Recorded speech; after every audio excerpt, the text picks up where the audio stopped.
I'm Brianna, 23 years old. For 23 years, I lived as a servant in my own home.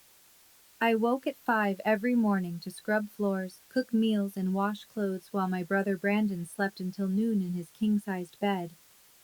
My parents told me something I believed for over 2 decades. Some children are born to be served. Some are born to serve. You're the second kind. I never questioned it. Not until the bride's father, a man I'd never met, looked at my face during the family photo and started trembling. He pulled me aside and asked a question that shattered everything I thought I knew. Do you know who your real mother is? Before I continue, if this story resonates with you, please take a moment to like and subscribe, but only if you genuinely want to hear what happened next. And if you're watching, drop a comment telling me where you're from and what time it is there. Now, let me take you back to the morning of Brandon's wedding, the day I thought would be the worst of my life. We lived in a two-story colonial in Fairfield County, Connecticut, the kind of neighborhood where every lawn was manicured and every family drove European cars. Our neighbors were surgeons, attorneys, partners at hedge funds. From the outside, the Patterson household looked like the American dream. From the inside, it was my nightmare. My bedroom wasn't a bedroom. It was the basement, a concrete floor, no windows, a thin mattress that smelled like mildew. The furnace hummed 3 feet from my head. In winter, it was the only warmth I had. In summer, it was suffocating. Every morning at 5, my alarm would ring. By 5:15, I'd be upstairs in the kitchen, scrubbing the granite countertops, preheating the Viking stove, pulling eggs and bacon from the Sub-Zero refrigerator. The kitchen island was Italian marble, Calicotta, Donna once bragged to her book club. I knew every vein in that stone because I polished it daily. Gerald would come down around 7, his Wall Street Journal tucked under his arm, his Tag Heuer glinting on his wrist. He'd settle into his leather armchair in the breakfast nook, never once looking at me. Is it done? He'd ask without lifting his eyes from the headlines. Yes, Mr. Patterson. The coffee's weak today. Make it stronger tomorrow. That was the extent of our conversations. 23 years of monosyllables and commands. I'd set his plate on the table, the good china, the Wedgwood with the silver rim, and retreat to the kitchen. My place was never at that table. My place was beside the sink, eating whatever scraps were left after the family finished. But the thing that hurt most wasn't the cold basement or the endless chores. It was the way they referred to me. Brandon's room was on the second floor, corner unit, with bay windows overlooking the garden. He had a 65-inch Samsung mounted on the wall, a PlayStation 5, and a walk-in closet bigger than my entire basement. He went to St. Thomas Academy, $45,000 a year, lacrosse team, college prep. I stayed home. Homeschooled, Gerald told the neighbors whenever they asked. The truth was simpler. No one taught me anything. I learned to read from old magazines Donna threw away. I learned math by counting change at the grocery store. When Brandon turned 18, Gerald handed him the keys to a white BMW 3 Series. I didn't have a driver's license. I didn't have a single form of identification. Your documents got lost in a fire, Donna told me once when I was 12 and asked why I couldn't enroll in the local middle school. It's too complicated to replace them. You're better off here with us. I believed her. Why wouldn't I? She was my mother. Brandon had an American Express Platinum card linked to Gerald's account. No limit. He bought sneakers that cost more than I'd touched in my entire life. I owned 3 dresses, all hand-me-downs from Donna, altered to fit my smaller frame. At dinner, the family sat together. Brandon would talk about his classes, his friends, his weekend plans. Gerald would nod approvingly. Donna would smile and refill his glass. I stood in the kitchen doorway, waiting to clear the plates. Once, when I was 14, I asked Donna why I couldn't sit with them. She laughed like I'd told a joke. Brianna, honey, the table only seats 3. It seated 6. I'd counted. That night, I realized something I'd never admitted to myself. I wasn't part of this family. I never had been. Gerald called them the family rules. He'd written them on an index card when I was 5 and taped it to the inside of my basement door, the only decoration I was allowed. Rule 1. You do not sit at the family table. Rule 2. You do not call us Mom or Dad. You will address us as Mr. Patterson and Mrs. Patterson. Rule 3. You do not leave the house without permission. Rule 4. You do not speak to strangers. The consequences for breaking these rules lived in the kitchen pantry. A thin rattan cane, the kind you'd use on furniture, hidden behind the cereal boxes. Gerald only had to use it twice before I understood. The first time, I was 7. I'd called Donna Mommy in front of her sister. The welts on my palms lasted 2 weeks. The second time, I was 16. I'd saved grocery change for months, $17.32, and walked to the bus station 3 miles away. I was going to leave. I was going to find someone who could help me. The police brought me back within 2 hours. She doesn't have any ID, they told Gerald at the door. No identification whatsoever. Is she yours? Gerald smiled, the warm, concerned smile of a loving father. She's our daughter. Troubled girl, mental health issues. Thank you so much for bringing her home, officers. They left. Gerald locked the door. I spent 3 days in the basement without food. When he finally let me out, he leaned close and whispered, "Without papers, you don't exist. And if you don't exist, no one will ever believe you. No one will ever help you. Do you understand?" I understood. For 7 more years, I never tried to leave again. Brandon wasn't cruel the way Gerald was cruel. He didn't hit me. He didn't lock me in basements or starve me for days.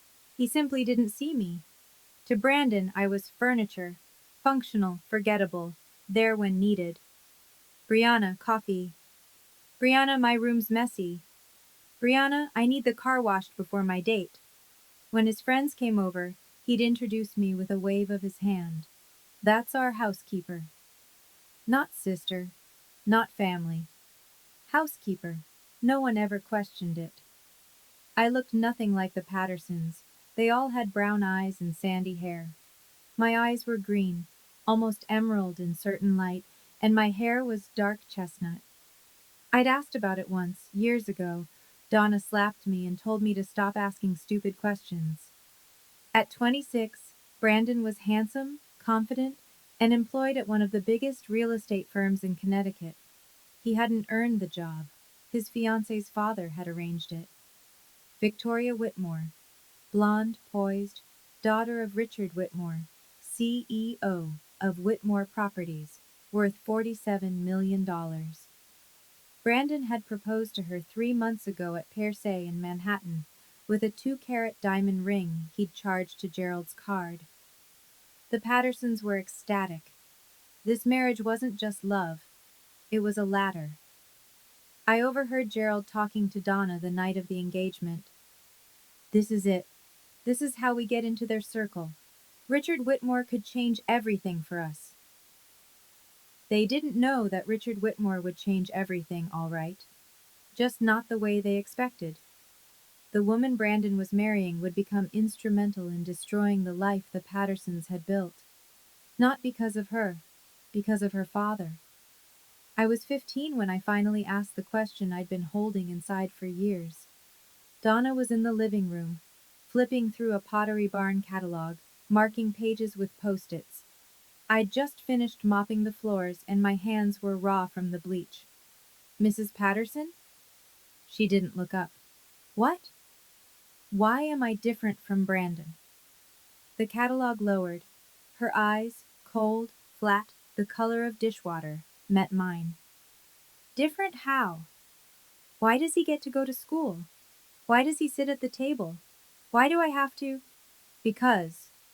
She cut me off, her voice sharp as broken glass. "Some children are born to be loved. Some children are born to help others. You're the second kind, Brianna. That's your purpose. That's your fate." She returned to her catalog. The conversation was over. I went back to the basement that night and stared at my reflection in the small, cracked mirror above the utility sink, the only mirror I was allowed. My eyes were nothing like theirs. My face was nothing like theirs. But I didn't question it anymore. Donna was right, I told myself. Some people are born to serve. I was one of them. Fighting it would only bring more pain. For 8 more years I believed that. I woke at 5, I scrubbed and cooked and cleaned, and I told myself this was my life. This was what I deserved. Then came Brandon's wedding, and the man who looked at my face and saw someone else entirely. I didn't know it yet, but in 24 hours every lie I'd been told would begin to unravel. The wedding announcement came 6 months before the ceremony. Brandon and Victoria would marry at the Ritz-Carlton in White Plains. 200 guests, a live orchestra, a 5-tier cake from a bakery in Manhattan. Total cost, $200,000, generously covered by Richard Whitmore. Gerald practically floated through the house for weeks. This is the biggest day of our lives, he kept saying. The Whitmores are old money, Connecticut aristocracy. We need to make an impression. Donna threw herself into planning. She coordinated with Victoria's mother on flowers, catering, the rehearsal dinner.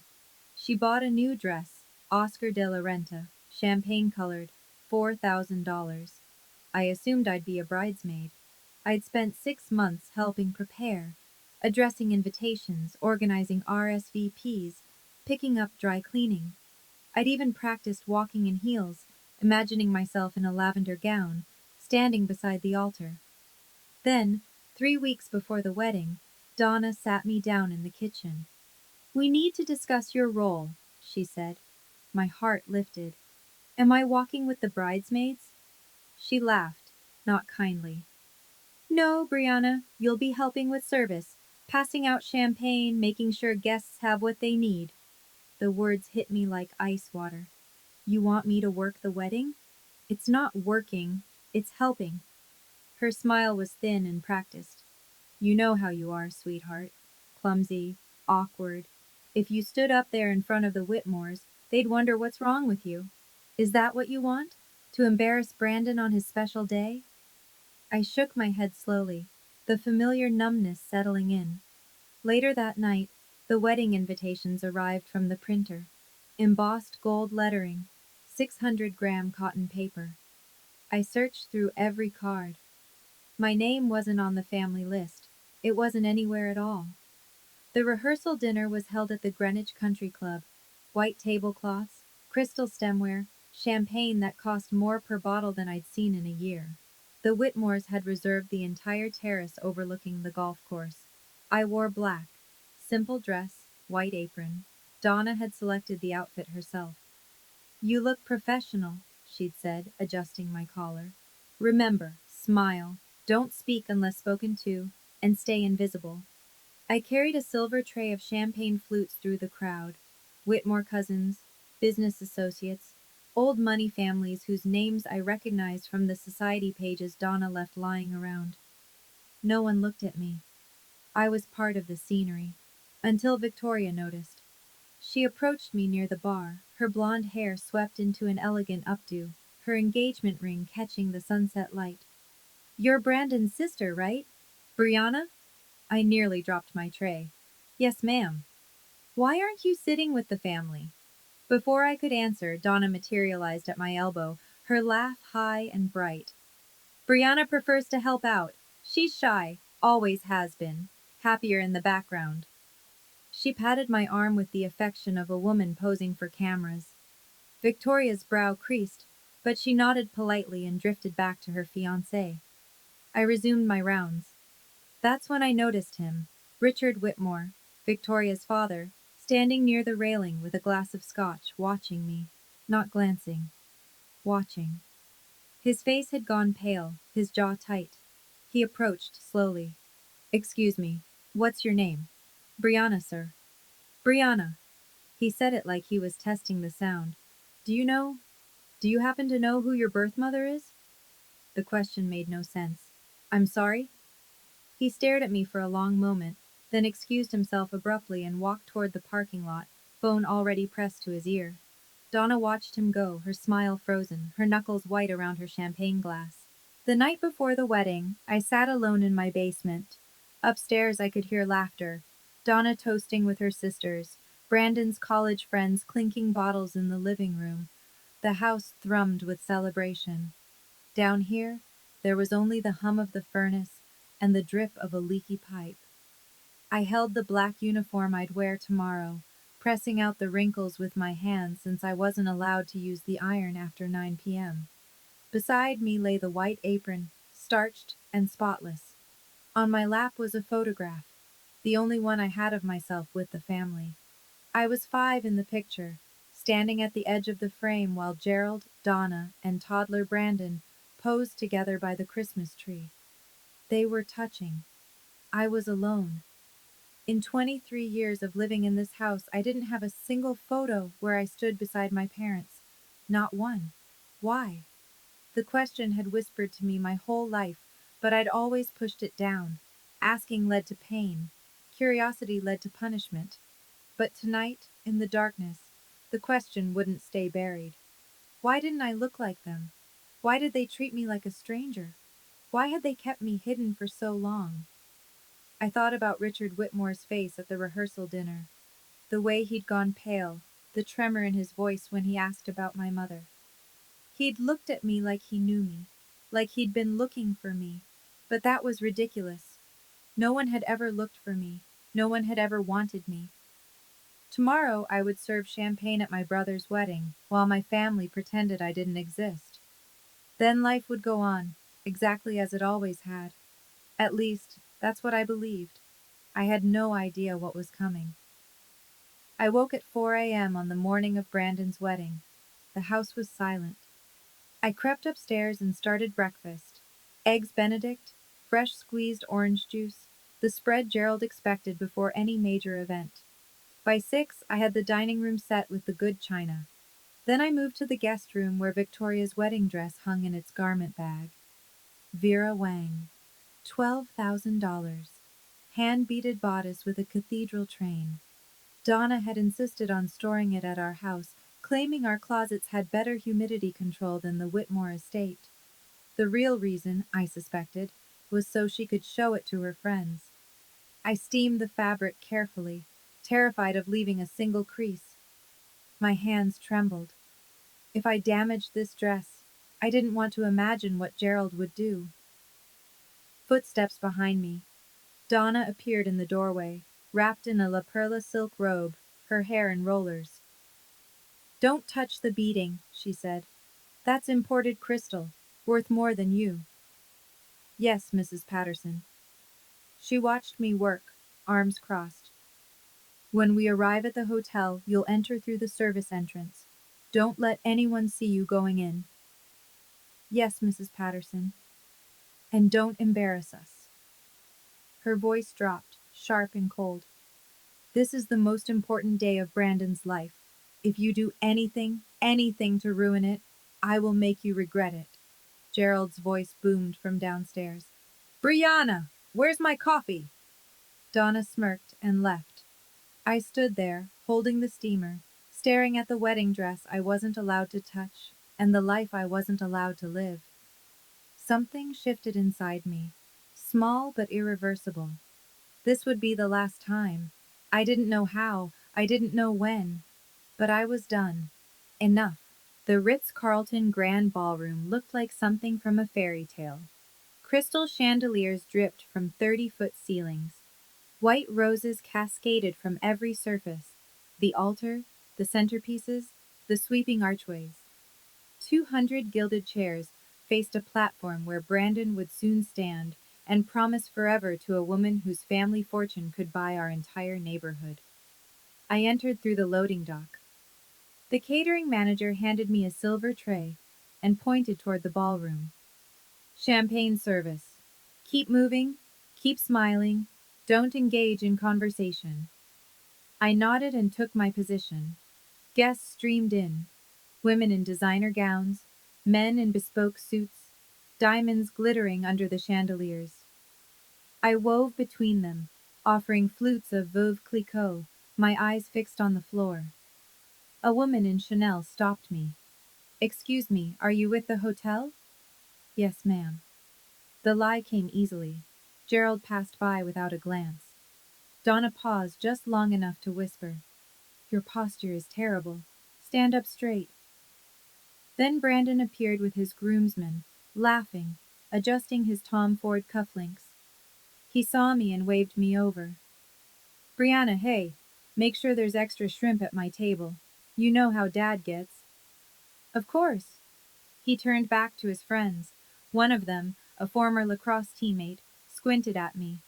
"Who's that?" "Housekeeper," Brandon said. "She's worked for us forever." The words sliced through me. Housekeeper, not sister, not family. But I didn't react. I'd learned long ago that reactions led to punishment. I returned to circulating, offering champagne to people who looked through me like glass. Then I felt it. Someone watching. I turned. Across the ballroom, Richard Whitmore stood alone, his champagne untouched, his eyes locked on my face. He wasn't just watching this time. He was studying me. The ceremony began at 4 o'clock. A string quartet played Pachelbel's Canon as Victoria floated down the aisle in her Vera Wang gown, the train trailing 15 feet behind her. Brandon waited at the altar, beaming, his hands clasped in front of him. Gerald and Donna sat in the front row, dabbing their eyes with monogrammed handkerchiefs. I stood at the back of the ballroom, tray in hand, watching my family from 50 feet away. The officiant spoke about love, commitment, the sacred bond of marriage. Brandon's voice cracked when he said his vows. Victoria's eyes glistened as she slipped the Tiffany band onto his finger. They kissed. The room erupted in applause, and I stood there, invisible, holding champagne I wasn't allowed to drink.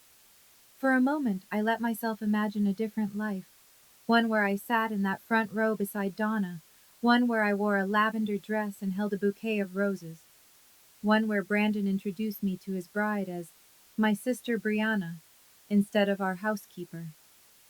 But that life didn't exist. Maybe it never had. The crowd rose for the recessional. Brandon and Victoria swept down the aisle, arm in arm, showered with rose petals. As they passed, Donna caught my eye. Her expression wasn't warm. It wasn't proud. It was a warning. "Don't forget your place." I lowered my gaze. Somewhere in the crowd, I felt that watching presence again. Richard Whitmore, standing near the back, hadn't clapped once. He hadn't taken his eyes off me for the entire ceremony. I didn't understand why, but a strange feeling crept through my chest, something I hadn't felt in years. Hope. And I didn't know what to do with it. If you've made it this far, I think you understand why I'm telling this story. You might know what it feels like to stand inside your own family and still be treated like an outsider. To serve people who refuse to acknowledge you exist. Let me ask you something. Have you ever had to serve someone who wouldn't even admit you were part of their family? If you have, I want to hear about it. Drop a comment. Let me know I'm not alone. And if this story is hitting close to home, please like and subscribe. Because what happened next changed everything I thought I knew about myself. I'll be right back. The reception began with champagne toasts and a 12-piece jazz band. I worked the Whitmore family table, refilling water glasses, clearing appetizer plates. Victoria's mother smiled politely at me. Her aunts and uncles chatted amongst themselves about summer homes in the Hamptons. Richard Whitmore sat at the head of the table, barely touching his food. Every time I approached, I felt his gaze. It wasn't uncomfortable exactly, not predatory or cold. It was something else, something I couldn't name. When I reached to clear his salad plate, his hand shot out and caught my wrist, gently but firmly. "I'm sorry," he said, his voice low. "I need to ask you something." "Of course, sir." "Your name is Brianna?" "Yes." "Brianna Patterson?" "Yes, sir." He released my wrist. His hand was trembling. "Do you know who your mother is? Your real mother?" The question again. The same one from the rehearsal dinner. "I live with Mr. and Mrs. Patterson," I said carefully. "They've raised me since I was a baby." Richard's face changed. Something broke behind his eyes. Grief, or maybe recognition. "Excuse me," he whispered, and stood abruptly from the table. I watched him walk toward the terrace doors, pulling out his phone. Through the glass, I could see him pacing, speaking intensely to someone on the other end. Victoria noticed. "Is my dad okay?" I didn't know how to answer. At the family table, Donna was watching the scene unfold. Her champagne glass paused halfway to her lips. She leaned toward Gerald and whispered something. He turned, found me with his eyes, and his expression hardened into something I recognized. Fear. I'd never seen Gerald Patterson afraid of anything. Until now. The photographer clapped his hands and called for the family portraits. "Bride and groom's families, please gather by the floral arch." The Whitmores assembled first. Richard, his wife Eleanor, Victoria's brother and his wife, a cluster of elegant relatives in coordinated pastels. Then the Pattersons. Gerald straightened his tie. Donna smoothed her Oscar de la Renta. Brandon wrapped an arm around Victoria's waist. I stayed back, tray in hand. The photographer scanned the group, then pointed at me. "What about her? Is she family?" Silence. Gerald's smile tightened. Donna looked at the floor. Brandon said nothing. Then Richard Whitmore's voice cut through the awkward pause. "Yes, she's family. Brianna, please come stand beside me." I froze. "Sir?" "You heard me." His voice was calm, but firm. "Come here." I set down my tray. My legs felt like they belonged to someone else as I walked toward the group. Gerald's face flushed red. He couldn't object, not to Richard Whitmore, not the man paying for this entire wedding, but I could see his jaw working, the fury barely contained. Richard placed his hand on my shoulder. His palm was warm, steadying. "Right here," he said softly. "This is where you belong." The photographer adjusted his lens. "Everyone ready? Big smiles." The flash fired. Richard kept me close as the photographer showed him the preview on the camera's screen. I watched his face as he zoomed in on the image, specifically on me. His eyes went wet. "Those eyes," he murmured, almost to himself. "That chin. My God." He pulled out his phone again and walked away, dialing. I heard only fragments. "It's her, I'm certain. Get the file, the FBI cold case from 2003, and prepare a DNA kit, tonight." My heart stopped. What had he just said? The moment the photographer moved on, Gerald's hand clamped around my arm. "Outside. Now." He pulled me through a service corridor, past the kitchen, into a narrow hallway where crates of champagne were stacked against the wall. The noise of the reception faded to a distant hum. "What did you tell him?" Gerald's face was inches from mine, his breath hot with whiskey. "Nothing. I swear I didn't." "Don't lie to me." His grip tightened until I winced. "Why was Whitmore asking about your mother?" "I don't know. He just asked, and I said I lived with you." Gerald shoved me against the wall. The crates rattled. "Listen to me carefully." His voice dropped to a hiss. "If you say anything, to anyone about our family, I will throw you out on the street. No money, no clothes, nothing. You'll be homeless within a week. Do you understand?" Donna appeared at the end of the hallway, her heels clicking against the concrete. "What's happening?" "Whitmore keeps asking questions about her." Gerald jerked his head toward me. "Something's wrong." Donna's eyes narrowed. She approached slowly, her champagne-colored gown swishing against the floor. "Brianna," her voice was ice. "After the reception, you're staying to clean.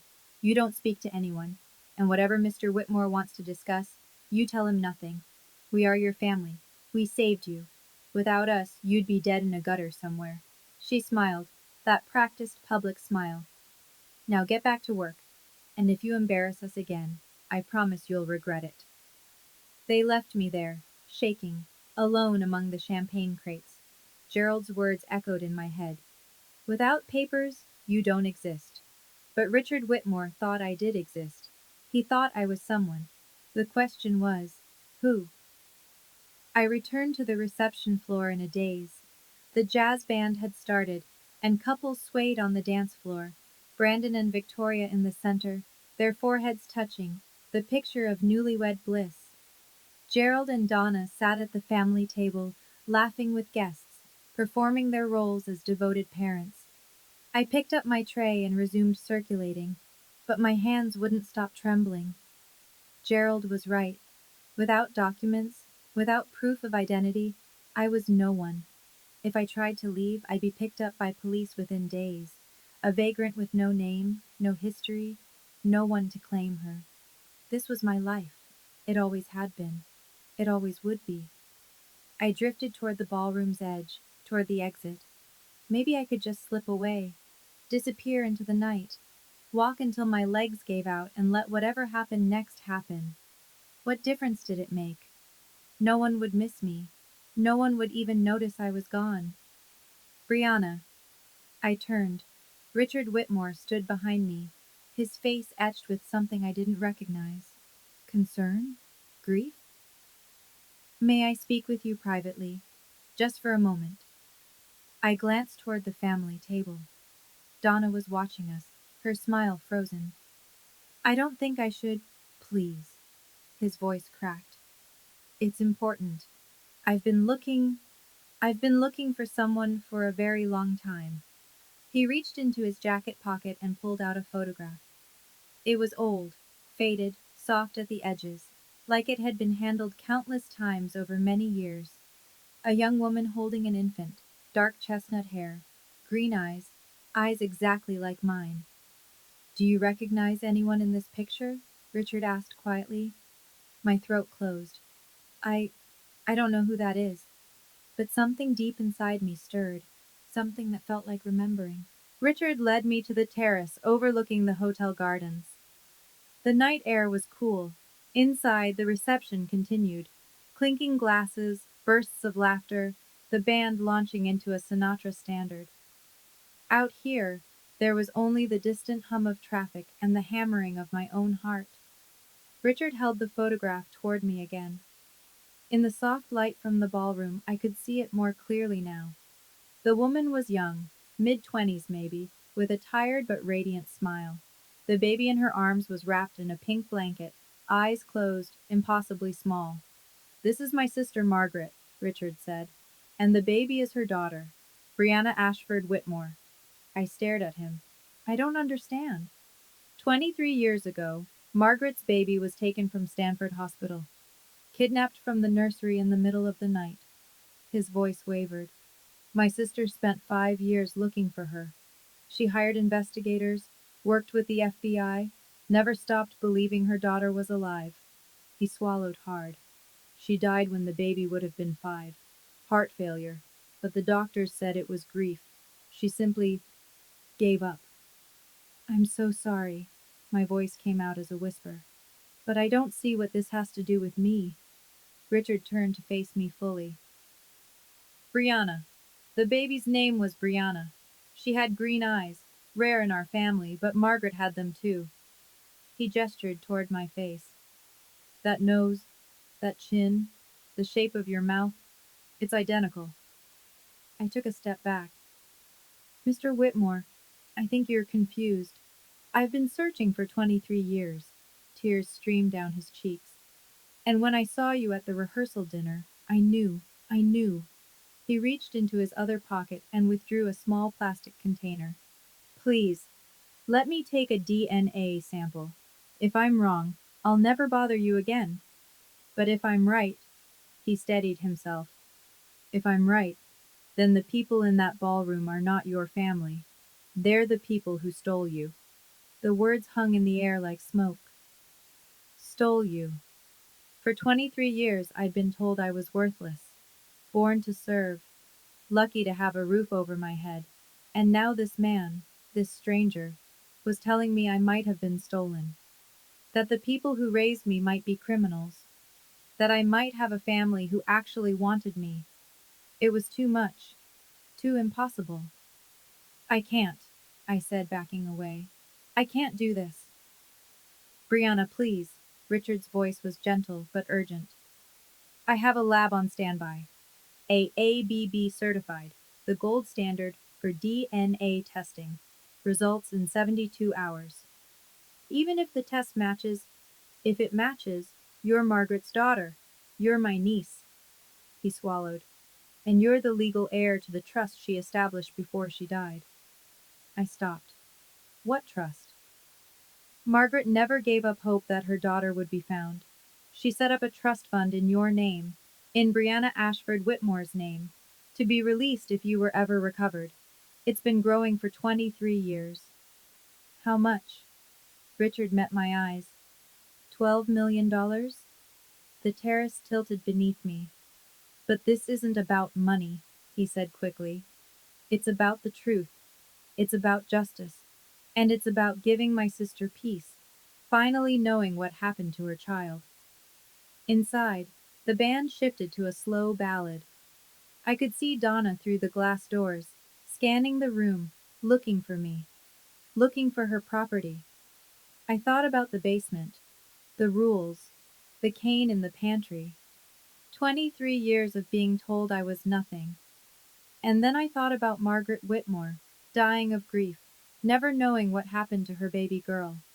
I met Richard's eyes. What do I need to do? He opened the DNA kit. Just open your mouth. The next 72 hours were the longest of my life. I went back to my routine, waking at 5, scrubbing, cooking, cleaning.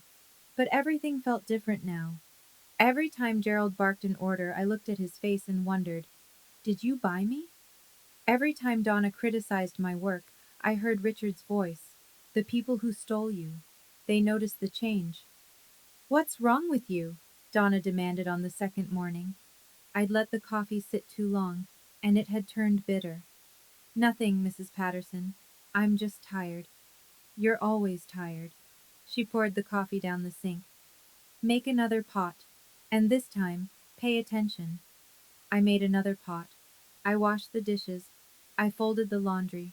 But in my pocket, I carried the slip of paper Richard had given me, his personal cell phone number, written in blue ink. Brandon and Victoria had left for their honeymoon in Bali. The house felt quieter without him, but no less oppressive. On the third night, I lay awake in the basement, staring at the concrete ceiling, counting the hours. Then my phone buzzed. The old Nokia, the only device I owned, purchased with saved grocery change, glowed with a text message from an unknown number. Results are in. Can you meet tomorrow? 10 a.m. Cafe on Main Street. R.W. My heart stopped, then started again, racing. I typed back, I'll be there. The next morning, I told Donna I needed to buy cleaning supplies. She barely looked up from her magazine. Be back by noon. I have guests coming for lunch. Yes, Mrs. Patterson. I walked out the door and kept walking. Toward the truth, toward the answer to every question I'd been too afraid to ask. The cafe was a small place on Main Street. Exposed brick, mismatched furniture, the smell of fresh espresso. Richard was already there when I arrived, seated at a corner table with a manila envelope in front of him. His eyes were red like he hadn't slept. Brianna. He stood as I approached. Thank you for coming. What do the results say? He didn't answer immediately. Instead, he slid the envelope across the table. I opened it with trembling fingers. The document inside was covered in numbers and technical language, alleles, loci, probability calculations, but one section was highlighted in yellow, combined paternity index 99.97%. Conclusion: the tested individual, Brianna Patterson, is the biological daughter of Margaret Eleanor Whitmore, deceased. I read it 3 times, 4 times. The words didn't change. You're my niece, Richard said softly. You're Margaret's daughter. You're Brianna Ashford Whitmore. The room tilted. I gripped the edge of the table. This is real? It's real. I've already contacted the FBI. The cold case from 2003 is being reopened. He reached across the table and placed his hand over mine. Gerald and Donna Patterson will be investigated. If they acquired you through illegal means, if they purchased you from traffickers, they'll be prosecuted. Prosecuted. The word tasted foreign. Federal charges, human trafficking, document fraud, child endangerment. Richard's voice hardened. They could face 15 to 20 years. I sat back in my chair, the DNA report clutched against my chest. 23 years. 23 years of basements and beatings and being told I was born to serve. And none of it was true. I wasn't worthless. I wasn't unwanted. I had a family, a real family. A mother who had loved me so much she died of grief when she lost me. And now, finally, the truth was coming to light. I want to pause here for a moment, because this is where everything changed. For 23 years I believed I was nothing, that I deserved nothing. And in 72 hours, a DNA test destroyed that lie completely. But now I had a choice to make. I could walk away quietly, start over somewhere new and never look back. Or I could let the truth come out, let Gerald and Donna face what they'd done. What would you do? Tell me in the comments. I want to know. And if you're still with me, hit subscribe, because the final confrontation is coming, and it's going to change everything. 1 week later, the trap was set. Richard had invited the Patterson family to his estate in Greenwich, a 12-bedroom mansion on 5 acres, with stone gates and a circular driveway lined with topiaries. The official reason was discussing business opportunities for Brandon. Gerald had been ecstatic when the invitation arrived. "This is it," he'd crowed at dinner. "Richard Whitmore wants to bring me into his inner circle. I knew this marriage would pay off." Donna had spent 3 days selecting her outfit. A pale blue Armani pantsuit, pearl earrings, her hair freshly highlighted. Brandon and Victoria were flying back early from Bali specifically for the meeting. No one suspected anything. I was instructed to come along, of course. "To help serve refreshments," Donna said, as though it were obvious. I didn't argue. When we pulled up to the Whitmore estate, Gerald let out a low whistle. "This must be worth 30 million, easy." "More," Donna murmured, her eyes gleaming. We were ushered into the main sitting room, a cavernous space with 20-foot ceilings, oil paintings in gilded frames, furniture that looked like it belonged in a museum. Richard greeted us warmly, shaking Gerald's hand, kissing Donna's cheek. "Please, make yourselves comfortable. Brandon and Victoria should be here any moment." I hung back near the doorway, watching. Gerald didn't notice the other people in the house, the man in the gray suit waiting in the adjacent room, the woman with the manila folder on her lap. But I did. Richard caught my eye and gave an almost imperceptible nod. The FBI agents were in position. The evidence was ready. And Gerald and Donna Patterson had walked straight into the reckoning they'd spent 23 years avoiding. A housekeeper brought in a mice and tea service, bone china worth more than the Patterson family car. Donna accepted her cup with exaggerated graciousness, crossing her legs at the ankle like she'd seen in old movies. "This is a beautiful home, Richard," she said. "Just stunning." "Thank you." Richard settled into his armchair, his expression pleasant but unreadable. "I wanted to discuss something with you before Brandon arrives. Something about Brianna." Gerald's cup rattled against its saucer. "Brianna?" "Yes." Richard gestured toward where I stood near the doorway. "She's been part of your family for quite some time, hasn't she?" "Since she was a baby," Donna said quickly. "We adopted her when she was just a few months old. Gave her everything, a home, food, education. We've been very good to her." "Adopted," Richard nodded slowly. "That's interesting, because I had my attorneys check the county records. There's no adoption paperwork on file for anyone named Brianna Patterson." Silence. Gerald set down his teacup. "The records must be incomplete. You know how government agencies are. Things get lost." I also checked with the state of Connecticut, Richard continued, his voice still calm. No birth certificate, no social security number issued at birth, no hospital records anywhere in the tri-state area. Donna's practiced smile was starting to crack. What exactly are you implying, Richard? I'm implying that Brianna has no legal identity, no documentation whatsoever. He leaned forward. Which raises a very interesting question. Where did she come from? Gerald stood abruptly. I don't know what kind of game you're playing, but I don't appreciate the accusation. Richard didn't flinch. It's not an accusation, Gerald. Not yet.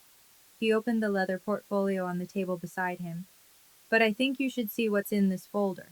Richard removed 2 documents from the portfolio and laid them on the coffee table. The first was the DNA report, the one I'd already seen, with its highlighted conclusion and its 99.97% certainty. The second was older, a photocopied FBI report with a case number at the top and the word confidential stamped in red. This, Richard said, pointing to the DNA report, confirms that Brianna is a 99.97% genetic match to my late sister, Margaret Whitmore. Brianna is her biological daughter. Gerald's face went from red to white. And this, Richard tapped the FBI document, is the cold case file from March 2003. My niece, Brianna Ashford Whitmore, was abducted from Stanford Hospital when she was 6 months old. She was never found. He looked up at Gerald. Until now. Donna's teacup slipped from her fingers and shattered on the Persian rug. This is insane, Gerald sputtered. We would never. Then explain the documents. Richard's voice hardened. Explain why she has no birth certificate, no adoption records, no proof that she was ever legally your child. There was a fire, Donna's voice pitched high. Records were lost. There was no fire, Richard cut her off. I checked. Every hospital in a 300-mile radius. No fire, no lost records, no Brianna born to any family named Patterson. The door to the adjacent room opened. A man in a gray suit stepped through, followed by a woman holding a badge. Gerald Patterson? Donna Patterson? The man's voice was flat, official. I'm Special Agent Morrison with the FBI. We have some questions about the acquisition of your daughter. Gerald stumbled backward, his face ashen. Donna began to cry. And I stood there, watching the walls finally close in on the people who had called themselves my parents. What happened next moved quickly. Special Agent Morrison produced a warrant. His partner, Agent Chen, now Agent Smith, I'd later learned she'd recently married, began reading the Miranda rights. Gerald Patterson, Donna Patterson, you are under arrest for suspicion of human trafficking, document fraud, and child endangerment. You have the right to remain silent. Anything you say can and will be used against you in a court of law. Gerald tried to run. He made it 3 steps before Agent Morrison caught his arm and pinned him against the wall. The man who had terrorized me for 23 years, who had starved me, beaten me, told me I was nothing, whimpered like a child as the handcuffs clicked around his wrists. Donna collapsed onto the sofa, mascara streaming down her cheeks. Brianna, she wailed. Brianna, please, tell them this is a mistake. We're your family. We raised you. I looked at her, at the woman who had slapped me for asking questions, who had locked me in basements, who had told me I was born to serve. You raised me as a servant, I said. My voice was calm, steady. You never treated me like family. Not once. We gave you everything. You gave me a mattress on a concrete floor. I took a step closer. You took my identity. You took my childhood. You took my mother from me. Donna's face crumpled. We didn't know. We thought. You knew. Gerald's voice cut through, suddenly vicious, even in handcuffs. You knew exactly what we were doing, Donna. Don't pretend otherwise. At that moment, the front door opened. Brandon and Victoria walked in, fresh from Bali, tanned and smiling, until they saw the FBI agents and their parents in handcuffs. Victoria's smile vanished. What the hell is going on? The federal charges came down within the month. Gerald and Donna Patterson were indicted on 3 counts each: human trafficking under 18 U.S.C. Section 1589, document fraud, and child endangerment. The investigation revealed they had purchased me from an underground adoption network in 2003 for $15,000, cash, untraceable. The network had been shut down years ago, but the FBI had kept records. My name appeared on a ledger, listed between a purchase price and a delivery date, like I was inventory.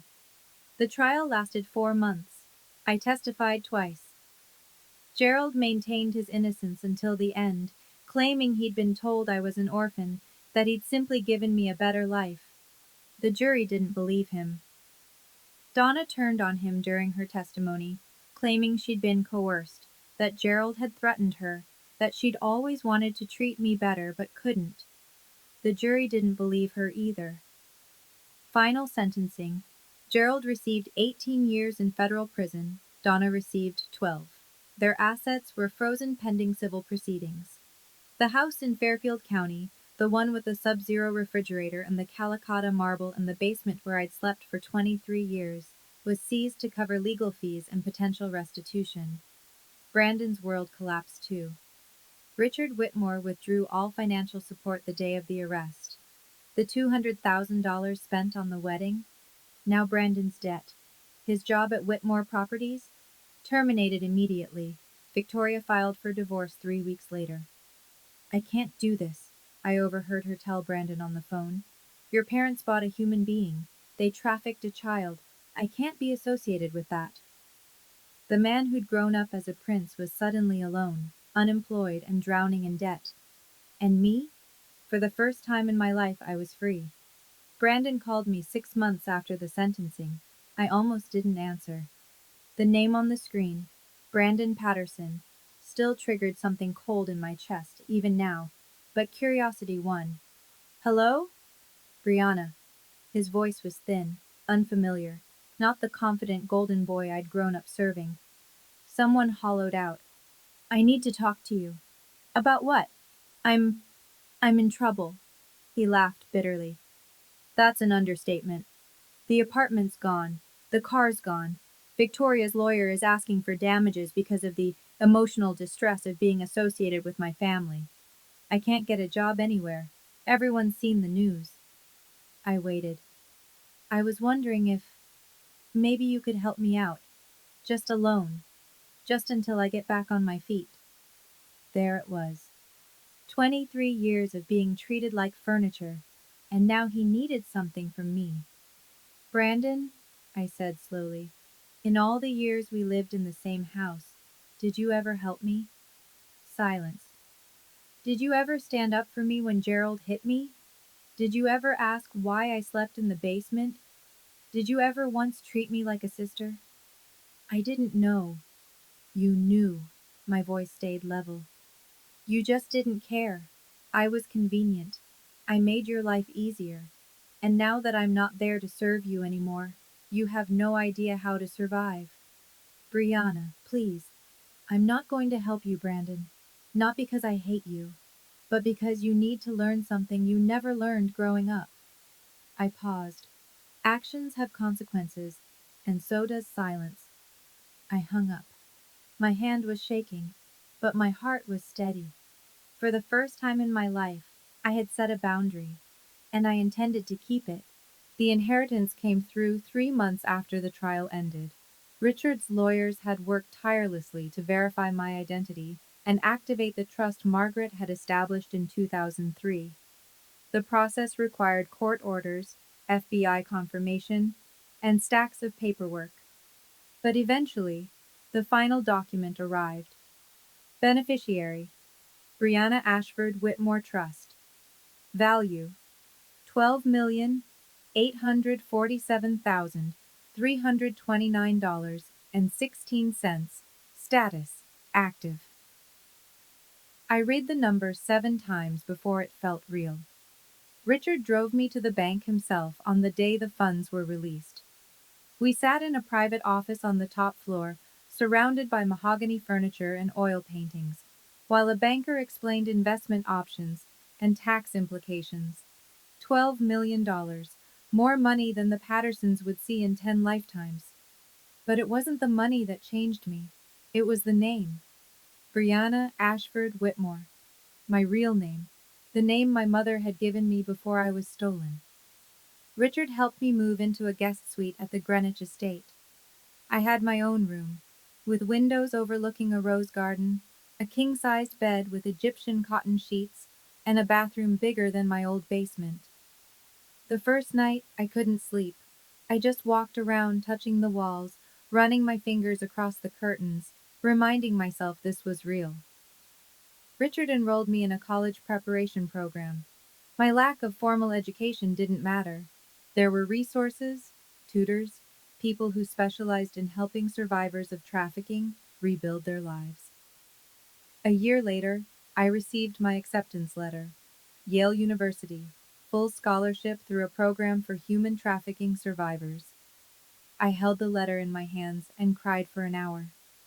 Then I found something else in the estate's archives. A handwritten note from my mother, Margaret, dated 2003. The year I was taken. I visited Gerald and Donna once.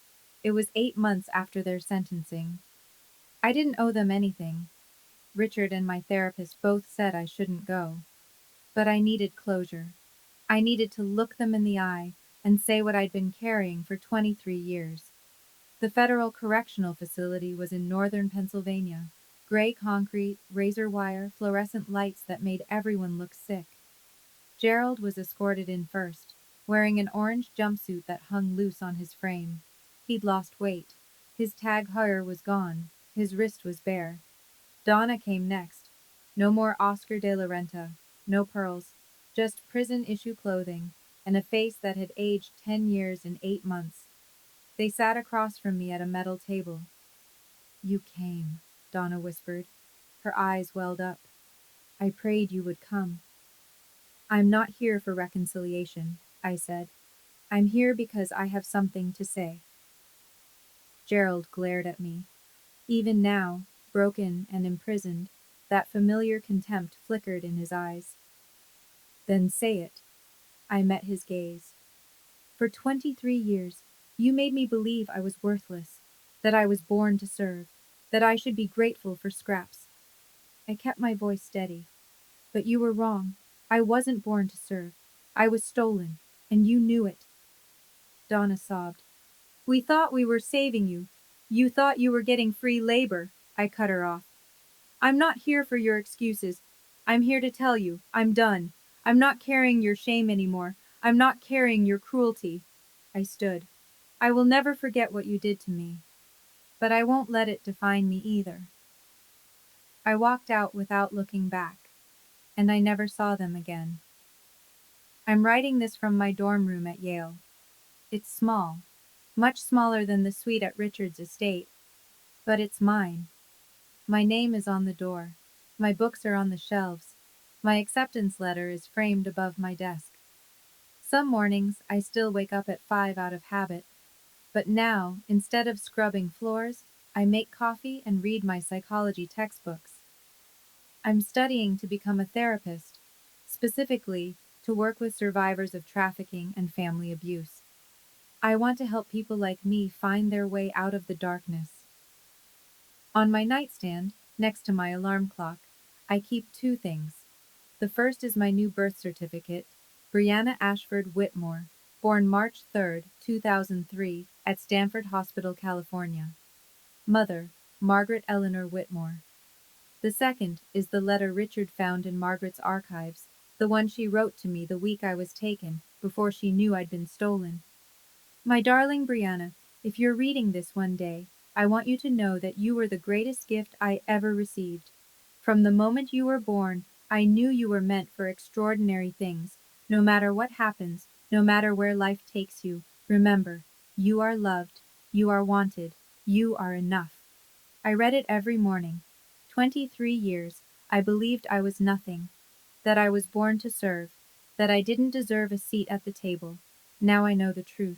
I was born to be loved, and I'm spending the rest of my life making sure others know they were too. Thank you for staying with Brianna until the end. Many details in Brianna's story have been dramatized to deliver meaningful messages and life lessons. However, life is full of unexpected twists, and situations like this do happen more often than we'd like to believe. Every year, thousands of missing children cases remain unsolved. Every day, someone out there is treated as less than human by the people who should love them most. If this story touched you, please like and subscribe. And if you know someone who needs to hear that they deserve better, share this with them. More stories about strength, truth, and reclaiming your worth are waiting in the description below. Thank you for watching.